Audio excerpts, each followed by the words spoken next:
Are we live? Are we live? Are we live? As I put the London game on my office TV, are we live? How are we doing? Let us know if we're live. We're going to do a little guest inactives. We're going to get you ready for New York Giants football. Grump, I will say, now that the first Jackson Dart start is over and we're a month into the season, doesn't it just feel like we're just fully back in the swing of things now? Like for me, it just feels like totally like, up. Yeah, this is October. This is the NFL season. You got baseball playoffs going on. You forget that there was an off season that you had to accumulate to. Well, I would say kind of, yeah. For the most part, I think the only thing that's pulling me back is that we've only seen one game of Jackson Dart, and it was a run-heavy situation where he threw for only 111 yards. Now, that could change today. This is the chance for him to really throw the ball. I'll say this after today, if he has his game where he throws for, 250 or 200 to 250 yards and they get this win, I'll feel like we're just in the swing of things. It's a little bit late, but I mean, that was always kind of the trajectory. Yeah. So big game today. Like it's because, and I'm opening up a new pack of legal pads. Woohoo! While using my One World Trade Center thing.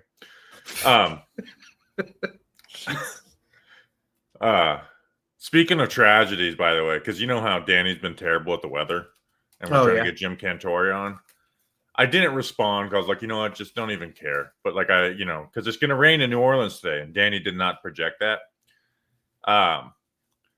And so I was like, please, Jim Cantore, save us with the weather report. And it's like, this seems in bad taste. It's like, dumbass, we're not. What does this have to do with Hurricane Katrina? Okay, it's going to rain lightly tomorrow. Who said that? Wait, I missed that. It was in the replies. It's just one person like, yikes, this seems in bad taste. It's like, well, guess what? You're wrong. You don't know what you're talking about. It's okay. We have a weatherman issue. Talk about like looking for something to be offended by. Yeah, I almost responded. I was like, yikes. Katrina was 20 years ago. Yikes, it's 2025 and you're starting a sentence with yikes and you're wrong. But yeah, it's like just in the full swing of things. But this game seems so huge today because the Saints are bad. Like the Saints are a bad team. They may be the first pick in the NFL draft. Like if you ask people who's the worst team in the NFL, they're going to either say the Saints or the Titans. You ask a casual fan. So if you lose this game, well, you're 1-4. You lost to what people thought was possibly the worst team in the NFL, and you're in year 4 of a regime. Like that's not it's not acceptable to lose this game, right? I know the word we use, like this is unacceptable. This can't go unpunished or whatever. And sometimes it's like, okay, but they did lose to the defending Super Bowl champion Eagles. But you just can't like this. You can't lose this game to the Saints. No, and the thing to remember, too, is that the Giants are still viewed as a bad team in this league, rightfully so. So when you have these games where we're sitting here talking about how Spencer Rattler could be the first quarterback since 1950 to go 0-11 or something like that, and the Saints possibly the first pick in the draft, up there with the Titans, the casual fans, obvious what's the worst team in the league. The thing is that Saints fans view this game on their schedule as like, we could win this game. Like this could, change my mind about this, that, and the other thing. So it's really important that you keep in mind, like as much as it's unacceptable, everything you said is 100% correct. They have to be dialed in. And it's just the sad state of affairs is that the Giants have to be dialed in for every single game. And there has not been very many games where I went in and thinking like, oh, the Giants are this is a game they're going to win. 2022, that Texans game was one of them. There's some others. I think the last one I went into a game like that was the Cardinals Week 2 game, which the Giants ended up winning after being shut out in the first half. Oh, my God. Where that was the game where I went in. I was like, they're winning this game. They are flat out better than this team. And even the Texans game that you're mentioning, I think that was the game where I was like losing my mind in the stands that they were like letting the Texans hang around. Yeah, because they wanted to throw the ball. Like the Texans were begging them to throw the ball, and they made Saquon carry it 35 times. But I don't go into this game with that feeling, right? Like I talk about, like you can't lose this, but I don't go into this game being like, oh, this is a clear Giants win. Like I do think the Saints can pose some challenges for the Giants on both sides of the football. Well, and you have a rookie quarterback. Yeah, there you go. And I don't think, as much as the Spencer Rattler stat is crazy, when I watch Spencer Rattler, I don't look at this guy as like a disaster. I look at it as a guy who's just not pushing the issue and doesn't have a great surrounding cast. Yeah, yeah, and a first-year head coach, right? Yeah, there's just Kellen Moore second year. Yeah, Kellen Moore. And I think Kellen Moore has been smart with that offense. Like, he's not reinventing the wheel or, the Sean McVay type of mind. But I think he understands, like, all right, these are what our deficiencies are. These are what our strengths are. How do we play into this without, letting our weaknesses get us in trouble? So let's do guess the inactives before they go official.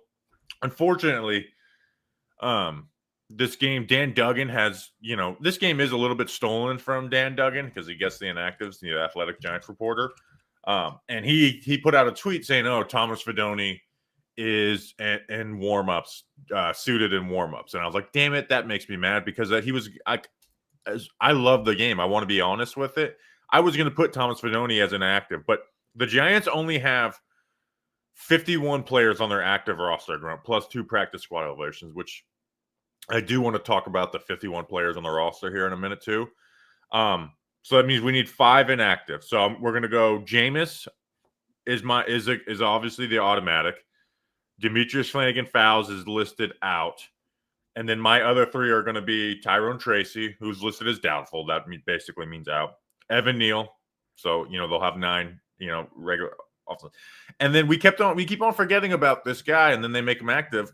Bo Braid, or make him inactive. Bo Braid. Like, I think they're going to value having Elijah Garcia more so than Bo Braid. Although, again, if I didn't know that Thomas Fidone was in warmups, I would have picked Thomas Fidone over Bo Braid.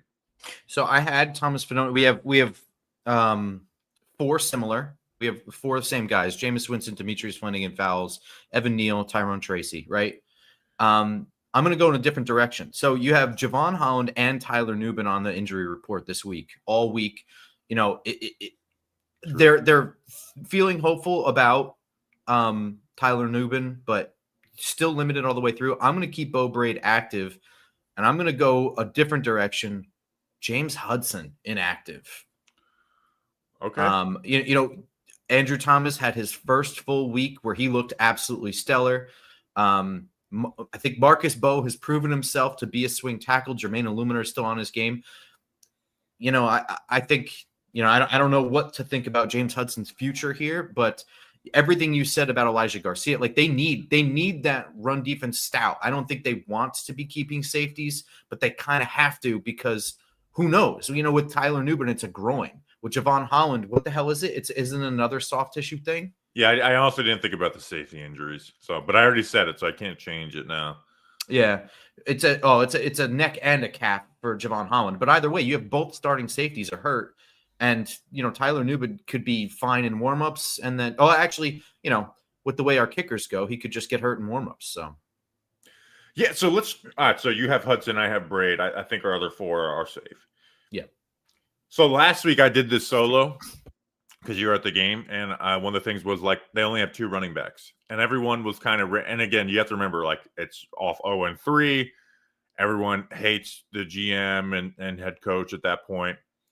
Hey, I'm not disagreeing with you, but it's like, hey, everything they do is just mismanagement, and so they didn't dress Dante Miller or didn't elevate Dante Miller and only hit 2 running backs. I actually defended them on that last week because I was like, you know what? They had to use 2 practice squad elevations. They signed Timon Fox to the active roster. Like, I think it's okay to go through a game with only 2 running backs. This happens before. Obviously, if both running back gets injured, you wish you would have done it, but that's a low likelihood that's going to happen. But now that they only have 51 guys on the active roster, I'm changing. Where it's like, you're going to sign Neville Hewitt to the active roster next week anyways. This is his last practice squad elevation. Sign him to the active roster and just have Dante Miller called up. Like, I don't understand why they won't just call Dante Miller up for a game. I don't think he's going to be, even if, again, I don't think Dante Miller's a great running back or whatever, but like it would be nice to have a 3rd running back. I do understand why they're keeping 51. It's because they have the least amount of cap space in the NFL. They're going to have to restructure as they go along as the season goes. But I just wish they would take the game day operation more serious. I mean, I totally agree with you. It's a little head scratching. I mean, I also understand why. Well, I'm going to go off on like a hypothesis here. There is probably a disconnect between, and I think this happens throughout the league. So like, I don't think that this is an indicator of dysfunction. I think there's slight disagreement and disconnect between front office evaluation of talent and head coach evaluation of talent. I think that there's a disconnect with Jalen Hyatt in that area. And I think that there's possibly a disconnect with Dante Miller in that area where, you know, maybe Joe Shane is afraid of what Dante Miller does if he leaves the organization early, whereas Brian Daboll's like, he's not really a good running back. Like he can't function in this offense right now because he's just not a good running back right now. He needs. Then they should have Jonathan Miller or Jonathan Ward on the practice squad. I'm not disagreeing with you. I'm not disagreeing with you, but that's the only logical thing that I can come away with. Because, I mean, it doesn't make any sense because now your emergency running back is Wan'Dale Robinson, who is a huge cog in this offense, especially with Malik Neighbors down. So, yeah, having him as emergency running back is insane to me because it's like, all right, so who's playing slot receiver now? Yeah, Gunnar Olszewski, come on, All-Pro Gunnar Olszewski. Yeah, you're in a bad spot if you get to that point. But I had a similar thought too, where it's like maybe they just don't believe in Dante Miller. The preseason is the preseason. They don't believe he can run through. But I was like, you know what? Then why didn't they keep Jonathan Ward? Why didn't they make an unpopular decision on a practice squad spot and just keep Jonathan Ward if that's how they actually feel? But the other thing too is that running backs are sort of a dime a dozen. Like in terms of like veteran running backs, insurance running backs, like it's not that hard to pick one up that can kind of sort of plug and play. I mean, remember when the Giants signed Peyton Hillis and then like he was like the entire offense in like 5 days? Yeah. No, I don't remember what year that was. Is it like 2017, 2018 or something? No, it was way before. I think it was before then because didn't Brandon Jacobs come back that year too? Oh God, maybe. Yeah, I think you're right. But like you said, like there's running back, like they could have kept Jonathan Ward, who had more yards per carry than Dante Miller in the preseason. Also had a screen pass for a touchdown. I was looking at running backs available, and I accidentally put 2015 instead of 2025. I was like, DeMarco Murray, Shane Vereen, what the hell is? Oh, he's pup list going on. So available. Other thing. No, he's not available. Go ahead. Oh, Zach Moss is available. You know, Khalil Herbert was just signed by the Jets. You know, like those guys could have been had. So, Malik Neighbors underwent his surgery, and there was a lot of talk about like his turf toe injury. And I saw this sentiment is like, oh, he's going to be 100% for the first time since like high school. Like, I'm going to say this right now. I don't know anything. Never met Malik Neighbors. Not a doctor. Don't expect Malik Neighbors to ever be 100% healthy. I mean, this dude pops up every week with a back, a neck, an elbow. I mean, I think it's just going to be who Malik Neighbors is always going to have some nagging this, that, or the other thing. And we're never going to know how severe or not severe these things are. And he's not even getting surgery on the toe. He's just not using it for the first time for like a full year. I did get a kick out of that because I think Schefter tweeted like he'll be 100% for the first. I was like, I don't know. He's coming back from a torn ACL. Like that kind of fucking sucks. Yeah. I like to be as glass half full as anybody, but I don't know about the guy returning from a torn ACL. I'm like, the toe is finally going to be good, guys. Good news. The toe we didn't even know about until like March or something. Yeah. I just thought that I did get a kick out of it. It's like, oh, no worries, guy. The toe. This is actually a blessing in disguise. The toe is good. You know who's freaking good is Quinshon Judkins for the Browns. Yeah, I think the Browns are leaning into the old Bengals of like, hey, if a guy has legal troubles, we will get him, and this is just be part of our team identity, which I commended Marv Lewis for.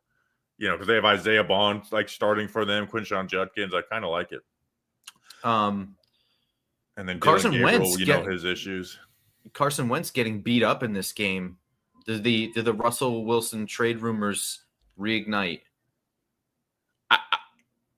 Sure. I feel like the media is begging for that. In reality, no team is like, hey, this guy, the Giants decided to like, who signed him in the offseason, were begging, like moved off him as quick as they possibly could.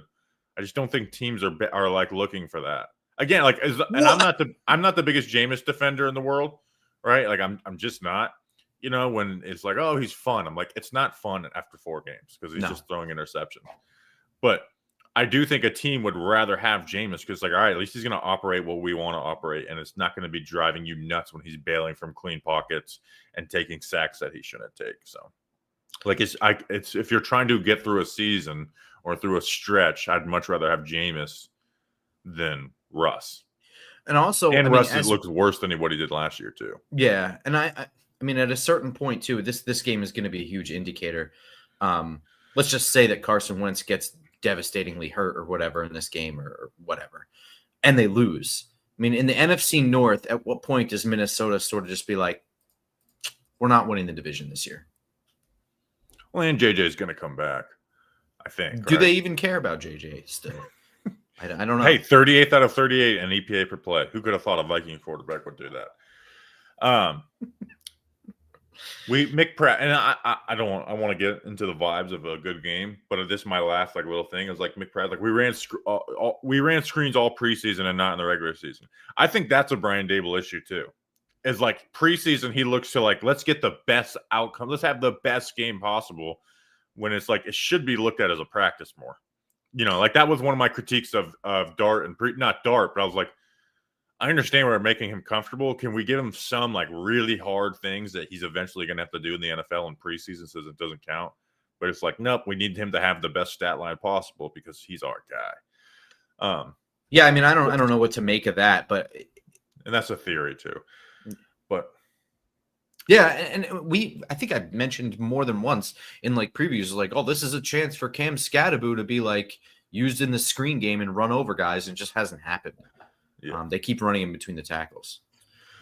All right, so let's get a little bit more into this game. Obviously, we're not going to do our full preview pod. We did that on Friday. So if you want to just hear your full preview, click out of this and go listen to that.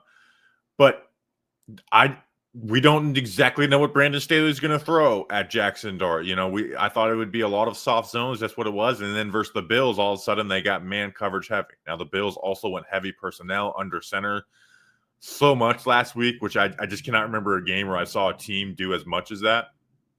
So maybe that's a little different, but I think Brandon Staley, as much as I don't like him as a defensive coordinator, is a smart guy. Like I think he's going to be like, hey, we got to have eyes in the middle of the field.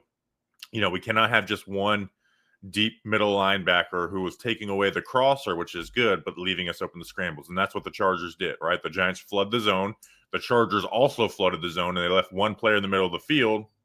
So when there's a tight end going on a crosser, they did a great job cutting that off, but it left Jackson Dart able to scramble. And so that's where I'm looking for early in the game is how are the Chargers playing the middle of the field against Jackson Dart? Like that's a key for me early on. How are they trying to protect the middle of the field, or are they not? Are they playing it the same way as the Chargers? Are they just going to play a lot of man coverage? That's where we don't know fully what we're getting out of a Brandon Staley defense 4 weeks into the season.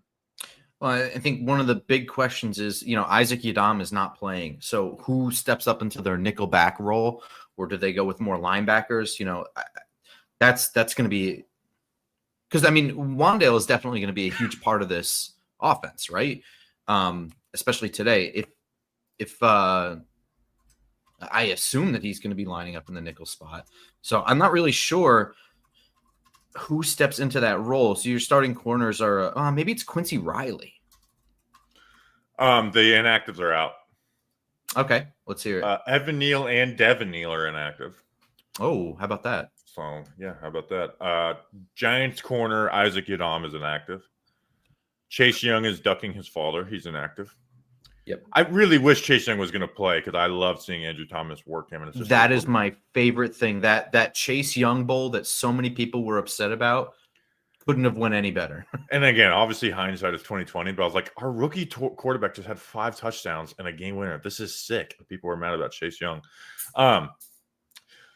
So Demetrius Flanagan fouls, Tyrone Tracy, Evan Neal, Jameis, and we're both wrong. Elijah Garcia. I thought for some reason I thought that they would want to keep the 6 defensive linemen active. I mean, that reason being Alvin Kamara, right? Yeah, I guess they just viewed it as like we're not going to rotate 6, we're only going to rotate 5, which makes sense. But the fact that Dexter Lawrence has been out like sick all week, So I assumed his snap share was going to go down. Not that he wouldn't play, but he would probably just need to catch his breath every once in a while. Yeah. So I'm 29 of 33 on the year. Wait, what did I just do? I was 25 of 27 coming in, so I'm 29 of 32. Mm-hmm. And you are 28 of 32 on the year. So we've been different, but we've been both wrong back-to-back weeks. Yeah. Well, it's hard.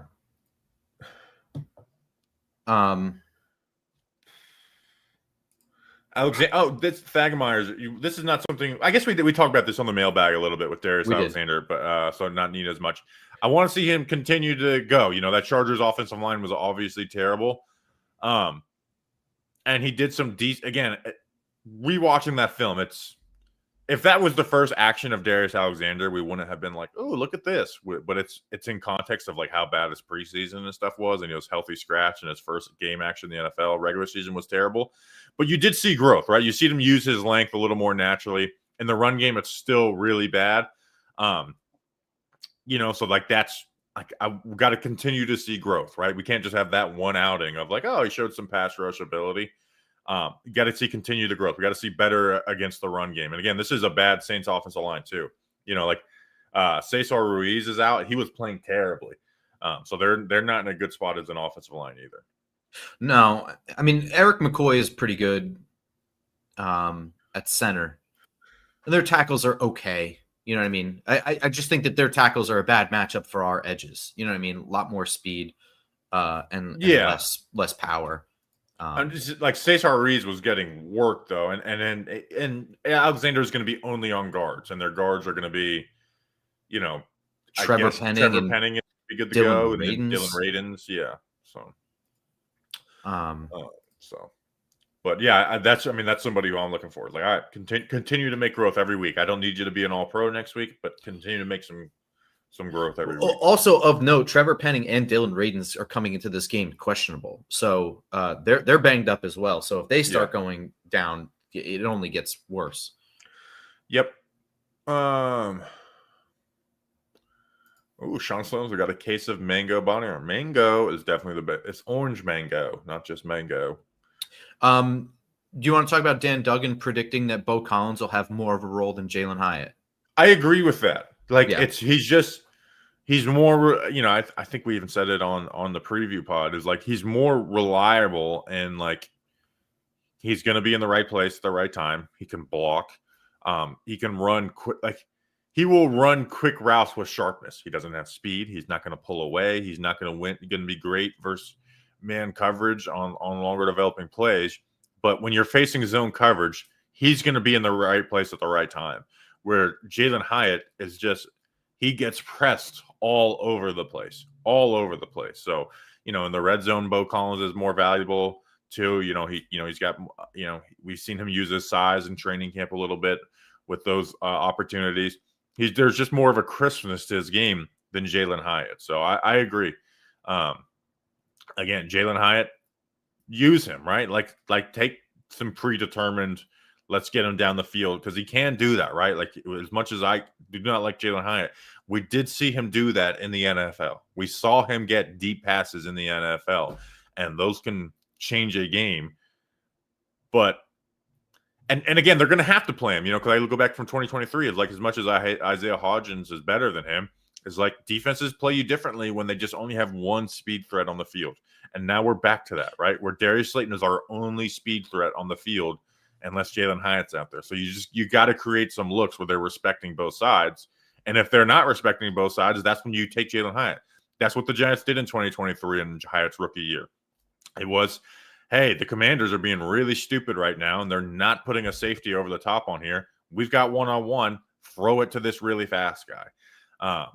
So those are the opportunities that could be there for them. I think also Thomas Fidone being active for this game is pretty interesting. I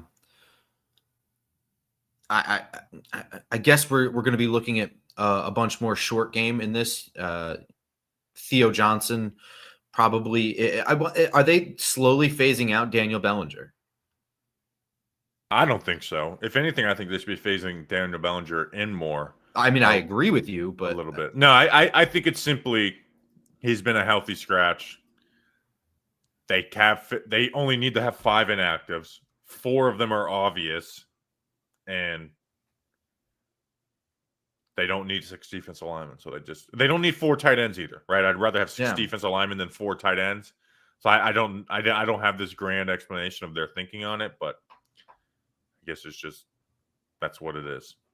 What are your concerns about this game? Like going into this game, like how do the Giants lose this game?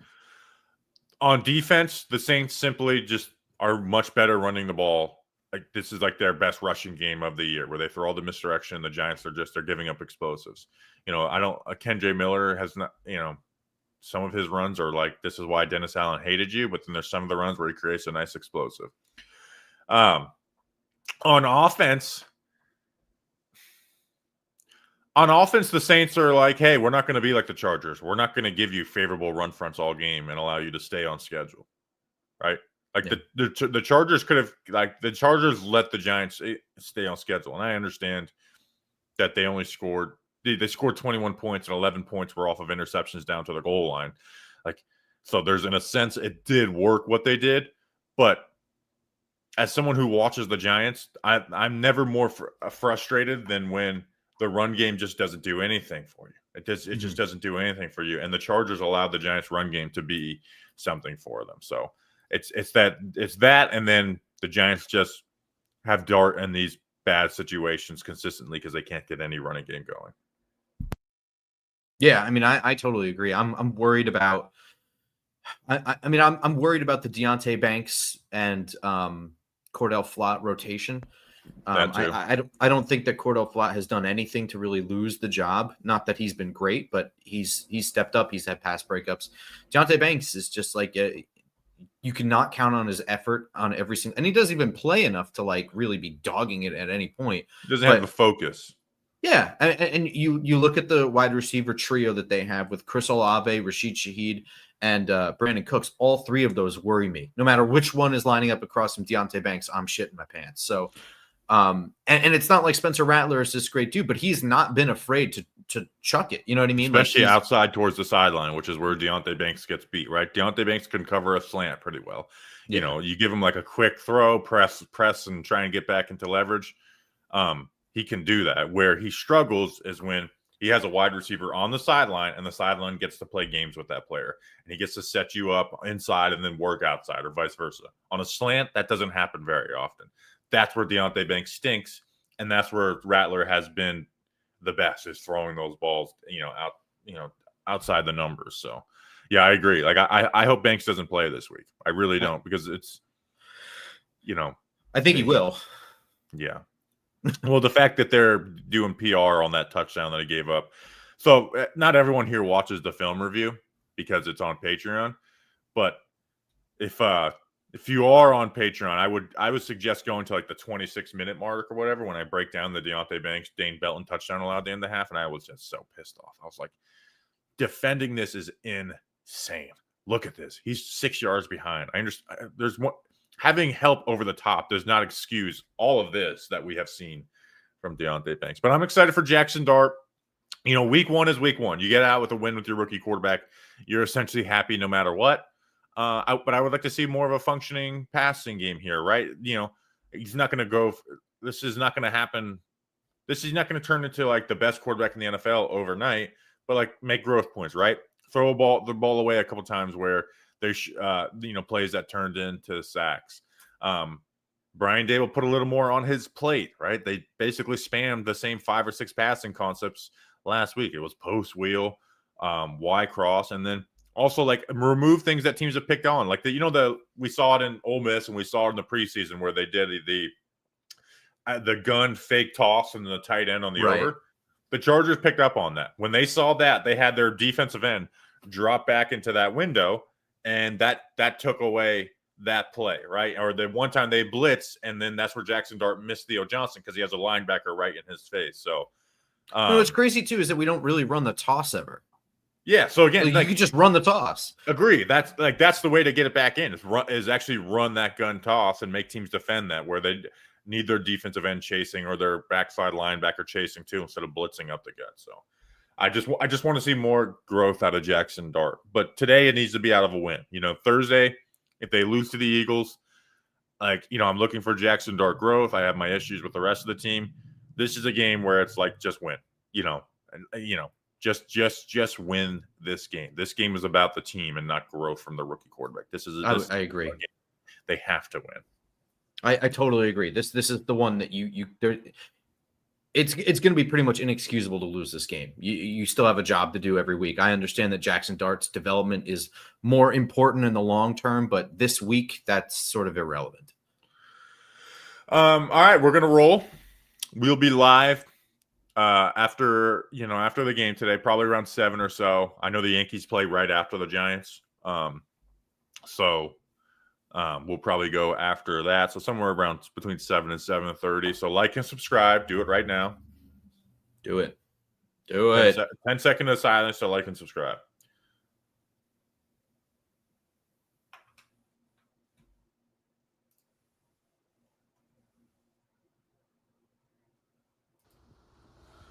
All right, we're here live with New York Giants inside linebacker Tay Davis. All right, we'll see you guys after the game. Until then, let's go Big Blue.